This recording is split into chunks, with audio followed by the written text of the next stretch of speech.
Hello everyone, welcome to all of you in our YouTube channel that is one day education. आज के इस video में मैं chemistry का जो फर्स्ट चैप्टर है केमिकल इक्वेशंस एंड रिएक्शंस, मैं उसके बारे में बताऊंगा। इसके पहले ऑलरेडी मैंने हाइड्रोकार्बन जो कि ऑर्गेनिक कंपाउंड्स के अंतर्गत आता है, मैंने उस पर वीडियो बना रखे हैं। उसका लिंक डिस्क्रिप्शन बॉक्स में आपको दे दिया जाएगा। और मैंने उसमें IUPAC के बारे में चर्चा की है, जहाँ पर मैं आपको अल्काइल ग्रुप के बारे में बता रहा था। तो मैं उस चीज़ को भी आगे ले जाऊंगा। तब तक मैंने सोचा है कि क्यों ना इस चीज़ की रिक्वायरमेंट है, जो आप इंतज़ार कर रहे होंगे कि पहले पहले फर्स्ट वीडियो मिले, तो मैंने कोशिश की है कि मैं आपको फर्स्ट चैप्टर का जो बातें होती है, फंडामेंटल बातें होती है, मैं उसको आपको दूं। और मैंने लाइट पर भी एक वीडियो बना रखा है, और मैं ऐसे ही पैरेलल सभी चीज़ों को आगे ले जाऊंगा और समय के अनुसार आपका सिलेबस कंप्लीशन हो जाएगा। तो मुझे फर्स्ट चैप्टर जो है, ये फर्स्ट चैप्टर में केमिकल रिएक्शंस एंड इक्वेशन के बारे में समझना है। केमिकल रिएक्शंस एंड इक्वेशंस के बारे में।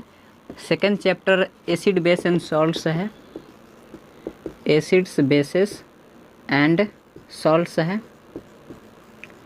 थर्ड चैप्टर है मेटल्स एंड नॉन मेटल्स। और फोर्थ चैप्टर, 6 चैप्टर है यहाँ पर केमिस्ट्री में। फोर्थ चैप्टर आपको मिलेगा ऑर्गेनिक कंपाउंड्स, जिस पर मैं 2 या 3 वीडियो बना चुका हूँ। 5वें चैप्टर का नाम है मेटलर्जी, और 6ठे चैप्टर का नाम है सोर्स ऑफ एनर्जी। ये सोर्स ऑफ एनर्जी कॉमन है, ये फिजिक्स में भी मिलेगा आपको सोर्स ऑफ एनर्जी। यदि आप किसी रेफरेंस बुक को फॉलो करते हैं तो इतने सारे चैप्टर्स आपको मिलेगा। मैं अभी इस चैप्टर पर बात करूंगा केमिकल रिएक्शंस एंड इक्वेशंस। तो जल्दी से आप अपने कॉपी में हेडिंग देंगे केमिकल रिएक्शंस एंड इक्वेशंस।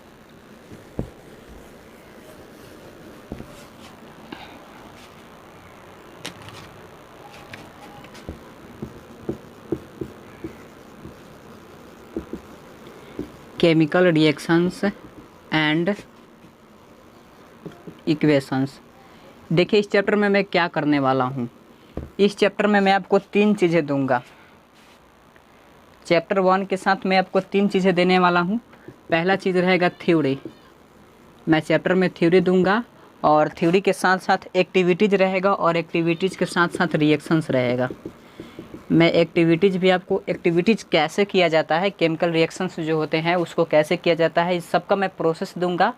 और साथ ही साथ मैं यहाँ पर रिएक्शंस के बारे में भी चर्चा करूँगा, रिएक्शंस के बारे में भी बताऊँगा। तो इतनी सारी चीज़ें इस चैप्टर में आपको मिलने वाली है। पहली चीज़ है थ्योरी, और थ्योरी की कमी नहीं होगी। बोर्ड में NTSC, KVPY, ओलंपियाड, इतने सारे एग्जामिनेशंस जो होते हैं, इसमें जो भी चीज़ें बताई जाती है या जो भी चीज़ें पूछे जाती है, मैं मोर देन इनफ उससे बताऊंगा। कंटेंट बराबरी का रहेगा, ज़्यादा हो सकता है, कम नहीं जाएगा। थ्योरी के साथ एक्टिविटीज़, और एक्टिविटीज़ के साथ आपको रिएक्शंस के बारे में भी बताए जाएंगे। तो चलिए स्टार्ट करते हैं थ्योरी को।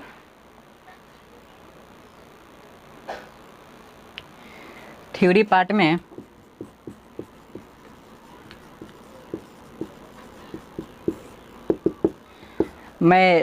में मैं सबसे पहले डिस्कस करूंगा chemical reactions in everyday life. Chemical reactions in everyday life.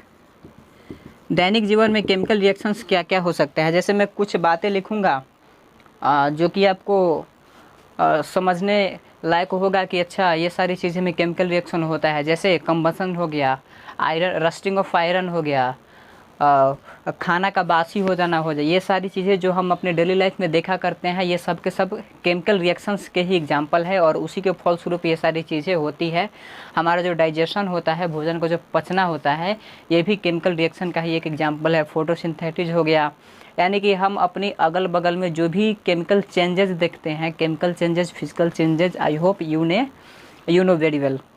Chemical changes और फिजिकल चेंजेस के बारे में आप बहुत अच्छी तरह से जानते हो, मुझे पता है। तो जितने भी केमिकल चीज़ें आप अपनी परिवेश में, आप अपनी सराउंडिंग में देखते हैं, वो सब के सब केमिकल रिएक्शन के अंतर्गत ही आता है। जैसे मैं सम एग्जांपल्स की बात करूँगा, some examples which is arrived from chemical reactions in everyday life, that is combustion. combustion को देखिए, रस्टिंग को देखिए। कंबसन, कोई भी चीज़ जलता है तो वहाँ पर केमिकल रिएक्शन ही होगा। उसके बाद डाइजेशन को देखिए, डाइजेशन, फोटोसिंथेसिस, फोटोसिंथेसिस के साथ ही साथ हमारे पास जो भी बैटरीज होते हैं, घर में आप बैटरी देखते होंगे, और बैटरी जो कि इन्वर्टर के साथ आता है, वहाँ पर भी केमिकल चेंजेज होते हैं। वहाँ पर भी H2SO4 कहीं ना कहीं वाटर के साथ केमिकल रिएक्शन कर रहा होता है। अब ये H2SO4 क्या होता है, मैं इसके बारे में एसिड बेस एंड सॉल्ट्स के वाला जो चैप्टर है, मैं उसके बारे में डिटेल में चर्चा करूँगा कि H2SO4 क्या होता है। H2SO4 को किंग ऑफ केमिकल कहा जाता है, यानी इसको हिंदी में सल्फ्यूरिक एसिड कहते हैं।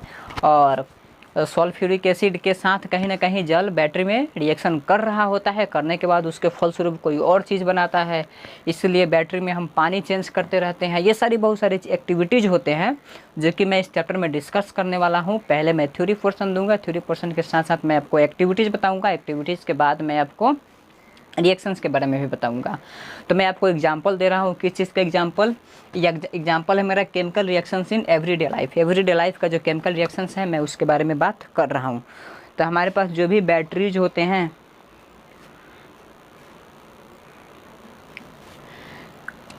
फोटोसिंथेसिस के बाद बैटरीज में आप सेल को भी रख सकते हैं, उसमें भी केमिकल रिएक्शन ही होता है, और उस पर्टिकुलर केमिकल रिएक्शन को सेल रिएक्शन कहा जाता है। बैटरीज के बाद सेल को आप रख सकते हैं CW, ये बायोलॉजी वाला सेल नहीं है। इसके बाद फर्मेंटेशन हो गया, वॉशिंग हो गया। फर्मेंटेशन, पाव रोटी का फूल जाना, ये सब फर्मेंटेशन के अंतर्गत आता है, और फर्मेंटेशन के जरिए ही शराब का भी निर्माण किया जाता है।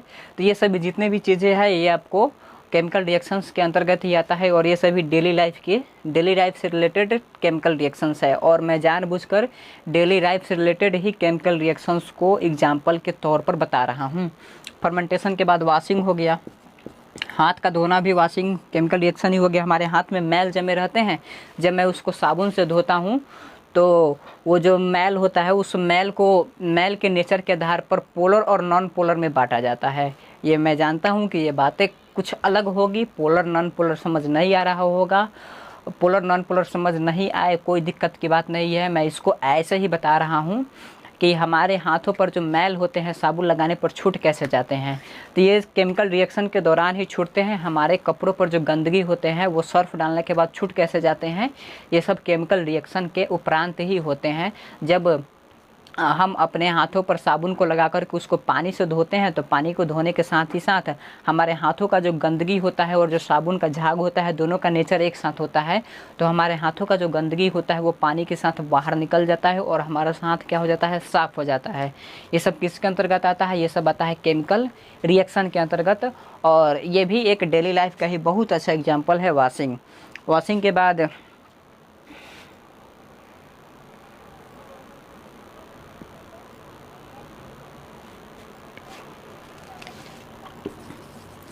बेकिंग हो गया, रेस्पिरेशन हो गया, आपको इनफाइनाइट एग्जाम्पल मिल जाएंगे। रेस्पिरेशन हो गया, इसके बाद डाइजेशन की बात मैं कर लिया हूँ। डाइजेशन, मैंने यहाँ पर डाइजेशन लिखा है। बर्निंग ऑफ फ्यूल हो गया, यानी कि ईंधन का जलना, बर्निंग ऑफ फ्यूल, गैस का जलना, स्टोव का जलना, चूल्हे का जलना, ये सब के सब किसके एग्जाम्पल है, ये सब के सब केमिकल रिएक्शन के एग्जाम्पल है। और जितने भी बर्निंग ऑफ फ्यूल्स होते हैं, उन सभी को जलने के लिए कुछ न किसी चीज़ की आवश्यकता होती है। उस चीज़ को हम ऑक्सीजन बुला करते हैं, और वो ऑक्सीजन के साथ कैसे जल जाता है, मैं इस चीज़ की भी बात करूँगा। मैं मोमबत्ती का जो फ्लेम होता है, उस फ्लेम का 3 रीजन होता है, मैं उसके बारे में भी डिस्कस करूँगा। पहले आप इस एग्जाम्पल को अच्छी तरह से समझे। मैं आपको इतना एग्जाम्पल दे दूंगा, इतना एग्जाम्पल, यहाँ से मैं 10-12 और एग्जाम्पल रखूँगा, और आपसे क्वेश्चन क्या पूछा जाएगा कि रासायनिक प्रतिक्रिया के 2 उदाहरण लिखे। Give examples, give any 2 examples of chemical reactions. यदि आपसे ये पूछता है कि केमिकल रिएक्शंस के 5 आप एग्जाम्पल लिखिए जो कि डेली लाइफ से हो या दैनिक जीवन में होने वाली 5 रासायनिक अभिक्रियाओं के नाम लिखे। मैं यहाँ पर 15 से 20 लिख दूंगा, आप इसमें से किसी भी 5 को उठा करके वहाँ पर रख दीजिए, आपको नंबर फुल मिल जाएगा। बिकॉज मैं इस बात को लाइट वाले चैप्टर में भी डिस्कस किया था कि जब आप एग्जामिनेशन हॉल में जाते हो और ख़ासकर वो बोर्ड का एग्ज़ाम होता है तो कॉम्पिटिटिव एग्जामिनेशंस में ये नहीं देखा जाता है कि आपने क्या लिखा क्या नहीं लिखा, बिकॉज वहाँ पर नीचे ऑप्शन दिए रहते हैं। एनटीएससी ओलंपियाड KVPI का जो एग्ज़ाम होता है उसमें ऑप्शन रहते हैं। बट यदि आप बोर्ड की एग्ज़ाम देते हैं तो बोर्ड में आपको खुद से लिखना होता है, वेरी शॉर्ट के रूप में, शॉर्ट लॉन्ग फॉर्म के रूप में, जो कि 5 नंबर का होता है, 2 नंबर का होता है, 3 नंबर का होता है। अलग अलग बोर्ड्स में अलग अलग रूल्स और रेगुलेशन होते हैं कि आपको मार्किंग कैसे किया जाता है। तो वहाँ पर यदि आप एनसीईआरटी कीवर्ड का यूज करते हैं, नंबर फुल में फुल मिलते हैं। और नंबर आप 2 लाइन लिखने की जगह पर आप 2 शब्द लिखिए, लेकिन एनसीईआरटी कीवर्ड का जरूर यूज कीजिए। और इस चैप्टर को पढ़ने के बाद आप एनसीईआरटी को एक बार पलट कर जरूर देखें, इसके बाद ही कोई रेफरेंस बुक को देखें। तो मैंने बर्निंग ऑफ फ्यूल लिखा, और बर्निंग ऑफ फ्यूल के बाद एक और बहुत ही इम्पोर्टेंट टॉपिक है जिसको मैं इलेक्ट्रोप्लेटिंग बोलूँगा। इलेक्ट्रोप्लेटिंग होता क्या है भाई? तो जितने भी आयनिक कंपाउंड होते हैं, जैसे कि सोडियम क्लोराइड हो गया, सोडियम क्लोराइड को यदि हम ब्रेक करते हैं तो सोडियम प्लस और क्लोराइड सोडियम आयन और क्लोराइड आयन के रूप में ये टूट जाता है। और सोडियम आयन और क्लोराइड आयन के रूप में टूट जाएगा यदि मैं एक इलेक्ट्रोलाइट लूँ। इलेक्ट्रोलाइट यानी कि मेरे पास ऐसा करके कोई बर्तन हो और बर्तन में मैं यहाँ पर एक कैथोड और एक एनोड को रखूँ। कैथोड एनोड क्या होता है मुझे मालूम है, ये सब चीज़ें ऊपर की बात है, बट मैं एग्जांपल के लिए बता रहा हूँ क्योंकि मुझे इलेक्ट्रोप्लेटिंग के बारे में बताना है। तो इलेक्ट्रोप्लेटिंग में यदि मैं NaCl को डाल देता हूँ तो मेरे पास सोडियम अलग, क्लोरीन अलग, यानी कि Na+ अलग हो जाता है, Cl- अलग हो जाता है। इसके अलावा और भी इसमें बहुत सारे इफेक्ट डाले जाते हैं, वो इलेक्ट्रोप्लेटिंग में डायरेक्ट वो अलग नहीं हो पाता है। तो ये सारे के सारे एग्जांपल्स किसके हैं? ये सारे के सारे एग्जांपल्स हैं chemical reactions in everyday life का।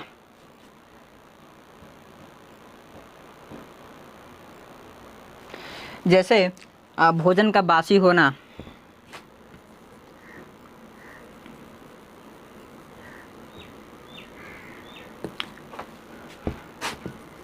Wasting of food, vinegar mixture, vinegar mixture होता है। वाइनेजर मिक्सचर यानी कि सिरका जिसमें एसिटिक एसिड पाया जाता है। ये सारे के सारे एग्जांपल्स भी केमिकल रिएक्शंस के ही हैं।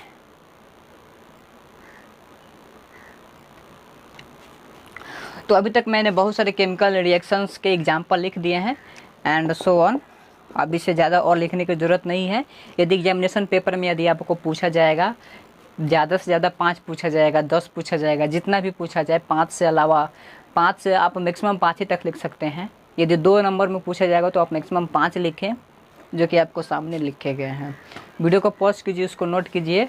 अब मैं इसके बाद केमिकल रिएक्शंस एंड इक्वेशंस की बात करूंगा, जिसमें मैं केमिकल रिएक्शन को डिफाइन करूंगा। केमिकल रिएक्शन में साथ ही साथ मैं रिएक्टेंट और प्रोडक्ट को भी डिफाइन करूंगा।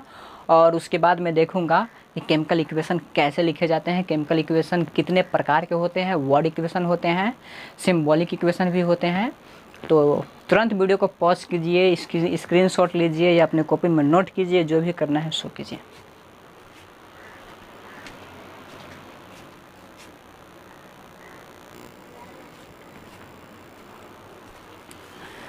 तो मैं बात करता हूँ केमिकल रिएक्शंस की। ये केमिकल रिएक्शंस क्या होते हैं, केमिकल रिएक्शंस के उपरांत क्या क्या होते हैं, रिएक्टेंट्स क्या होते हैं, प्रोडक्ट्स क्या होते हैं, ये सारी चीज़ें मैं एक एक करके डिफ़ाइन कर सकता हूँ, लेकिन समय की बचत के लिए मैं इसको पहले से लिख कर आया हूँ, इसलिए आप योग्यता पर शक ना करें। केमिकल रिएक्शंस, जिसको मैंने कहा the process in which new substance with new properties are formed. मैंने केमिकल रिएक्शन को ऐसे डिफाइन किया, यानी कि वो सारे प्रतिक्रियाएं जिसके दौरान 2 या 2 से अधिक चीज़ आपस में मिल करके एक नए चीज़ का निर्माण करते हों, उनको रासायनिक अभिक्रिया यानी कि केमिकल रिएक्शंस कहा जाता है। और इसके दौरान क्या होता है, during a chemical reactions rearrangement of atoms take place. यानी कि जो हमारे पास एटम्स होते हैं, अणु होते हैं, वो आपस में रीअरेंज होते हैं। रीअरेंज कैसे होते हैं, एग्जाम्पल के दौरान मैं आपको बताऊंगा। Old chemical bonds break to form new bonds. अब मुझे एग्जाम्पल देना पड़ेगा। इसमें कहा जा रहा है कि जितने भी पुराने बॉन्ड होते हैं वो पुराने बॉन्ड टूट जाते हैं, पुराने बॉन्ड टूटने के बाद नए बॉन्ड के निर्माण करते हैं। जैसे नाइट्रोजन और हाइड्रोजन के मॉलिक्यूल्स को जब आपस में रिएक्ट करवाया जाता है तो हमारे पास अमोनिया का निर्माण होता है। नाइट्रोजन जो कि एक दूसरे के साथ ट्रिपल बॉन्ड का निर्माण करता है, हाइड्रोजन जो कि एक दूसरे के साथ हाइड्रोजन एटम जो कि हाइड्रोजन मॉलिक्यूल जिसमें जो एटम्स होते हैं वो एक दूसरे के साथ सिंगल बॉन्ड का निर्माण करते हैं। जब दोनों आपस में मिलते हैं तो उनका जो अपना जो उनका पार्टिकुलर बॉन्ड था, जो उनका स्पेशल बॉन्ड था, ट्रिपल बॉन्ड, सिंगल बॉन्ड, वो आपस में टूट जाते हैं। टूटने के बाद रीअरेंज होते हैं। रीअरेंज के बाद वो एक नए बॉन्ड का निर्माण करता है और नए प्रोडक्ट के साथ वो हमें दिखाई पड़ता है। मैं उस एक्सप्रेशन को ऐसे लिखूं, एग्जाम्पल के लिए मैंने कहा कि आप नाइट्रोजन के साथ हाइड्रोजन को मिलाइए के बाद अमोनिया, मिलाने के बाद क्या मिलेगा, अमोनिया मिलेगा। या आप कार्बन के साथ ऑक्सीजन को मिलाइएगा तो क्या मिलेगा, कार्बन डाइऑक्साइड मिलेगा।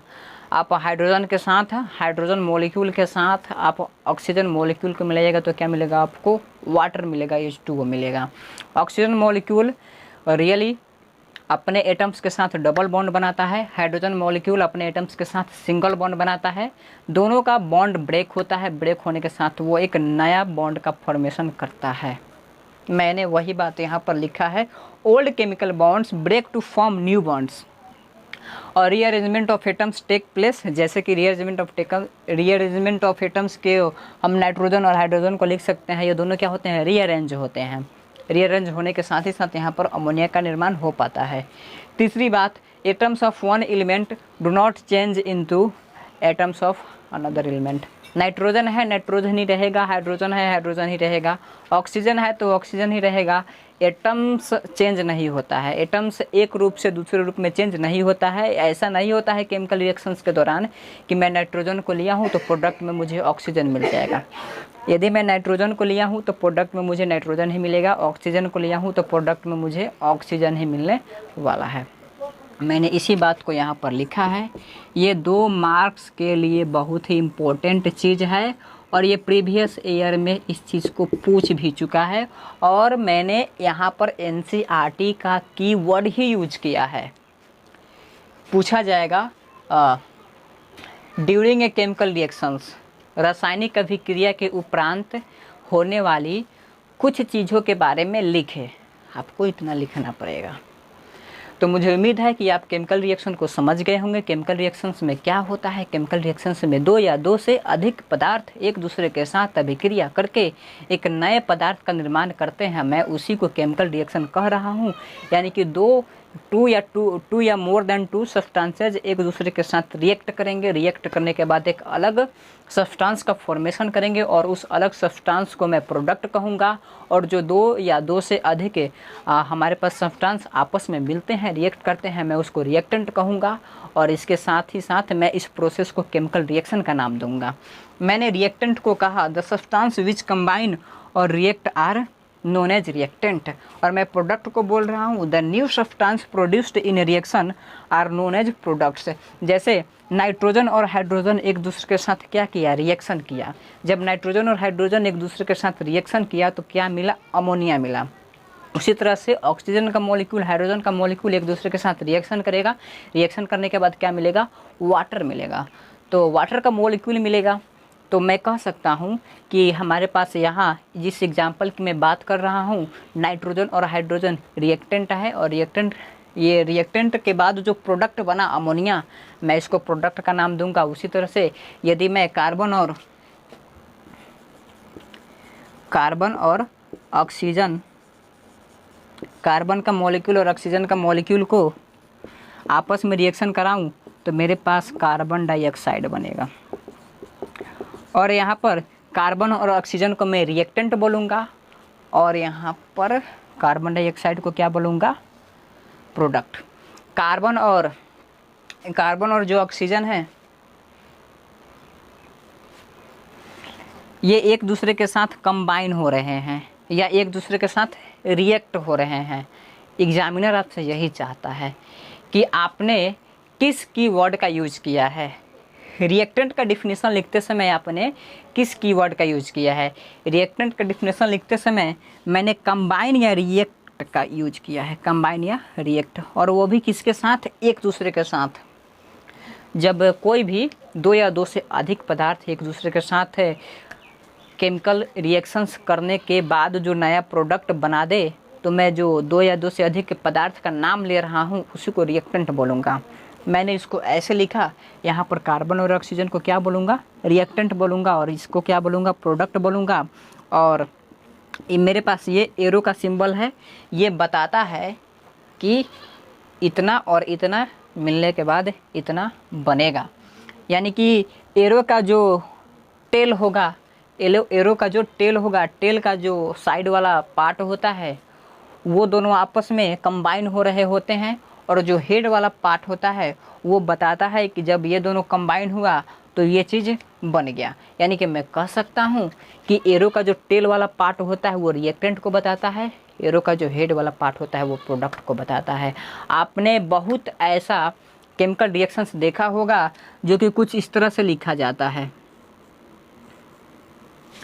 कुछ इस तरह से लिखा जाता है। तो इस कंडीशन में आप प्रोडक्ट को रिएक्टेंट और रिएक्टेंट को प्रोडक्ट बोल सकते हैं। यानी कि इस कंडीशन में जो LHS वाला पार्ट होता है, जो RHS वाला पार्ट होता है, दोनों ही प्रोडक्ट और रिएक्टेंट की तरह काम करते हैं। मैं उसकी भी बात करूँगा, उसको उस रिएक्शन को एक अलग नाम दिया गया है जिसको रिवर्सिबल रिएक्शन कहा जाता है। रिवर्सिबल रिएक्शन, इरिवर्सिबल रिएक्शन की मैं बात करूंगा जब मैं टाइप्स ऑफ रिएक्शन को बता रहा हूँगा। तो मुझे उम्मीद है कि आपने केमिकल रिएक्शंस को समझ लिया होगा, और ड्यूरिंग ए केमिकल रिएक्शंस क्या क्या होता है आपने ये भी समझ रखा, रिएक्टेंट क्या होता है ये भी समझ रखा, प्रोडक्ट क्या होता है ये भी समझ रखा। मैं एक बार और बात करता हूँ केमिकल रिएक्शंस की।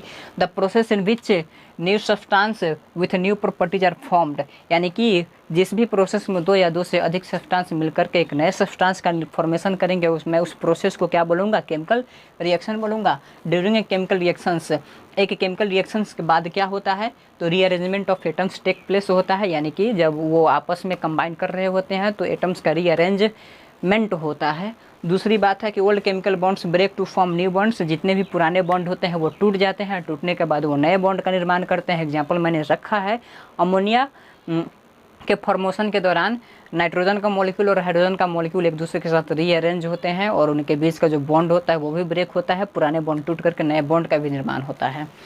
तीसरा, atoms of one element do not change into atoms of another element, यानी कि नाइट्रोजन है तो प्रोडक्ट रिएक्टेंट में मैं नाइट्रोजन को लिया हूँ तो प्रोडक्ट में मुझे नाइट्रोजन का ही एटम मिलेगा। एटम की मैं बात कर रहा हूँ, मॉलिक्यूल की बात नहीं कर रहा हूँ। यदि मैं रिएक्टेंट में ऑक्सीजन का एटम लिया हूँ तो प्रोडक्ट में मुझे ऑक्सीजन का ही एटम मिलेगा। मैंने रिएक्टेंट को डिफाइन किया इस तरह से, द सब्सटेंस विच कंबाइन और रिएक्ट, यानी कि जो भी सब्सटेंस एक दूसरे के साथ कंबाइन करते हो या रिएक्ट करते हो, कब, केमिकल रिएक्शन के दौरान, तो मैं उन सारे सब्सटेंस को रिएक्टेंट से बोलूँगा, और रिएक्टेंट्स करने के बाद जो नया पदार्थ बनता है मैं उसको प्रोडक्ट बोलूँगा। और प्रोडक्ट को एरो के जो हेड वाला पार्ट होता है उस साइड लिखा जाता है और रिएक्टेंट को टेल वाले पार्ट के साइड लिखा जाता है। इतने सारे मैंने chemical reaction, rearrangement of atoms, reactant products के बारे में चर्चा किया है। आई होप ये चीज़ें आपको आसानी से समझ आ गया होगा, क्योंकि इससे और नीचे आकर के बताना पॉसिबल है।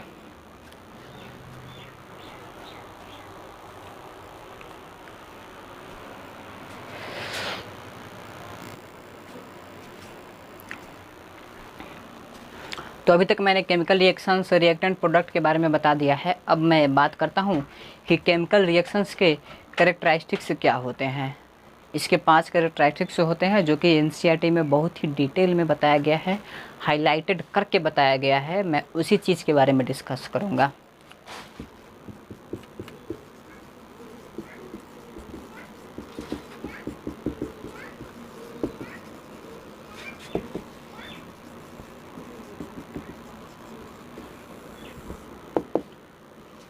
इसका पहला कैरेक्टरिस्टिक्स है change in state. Change in state chemical reaction के दौरान क्या होता है कि हम जब गैस को आपस में रिएक्ट करवा रहे होते हैं तो वो गैस हो सकता है कि प्रोडक्ट के रूप में सॉलिड बन जाए, लिक्विड बन जाए। ये केमिकल रिएक्शन में अक्सर होता है। Second, change in temperature.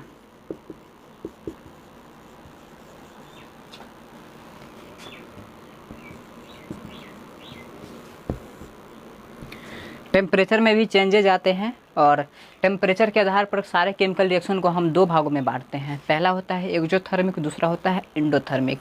Exothermic, endothermic मैं टाइप्स ऑफ केमिकल रिएक्शन के दौरान बताऊंगा। मैंने अभी थोड़ा देर पहले यह भी बताया है कि रिवर्सिबल रिएक्शन, इरिवर्सिबल रिएक्शन की बात भी मैं टाइप्स ऑफ केमिकल रिएक्शन के दौरान बात करूँगा। इसके बाद होता है इवोल्यूशन ऑफ गैस।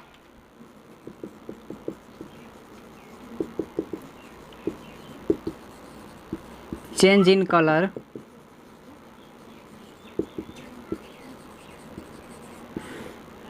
जब केमिकल रिएक्शन हो रहे होते हैं तो उस समय गैस की उत्पत्ति भी होती है।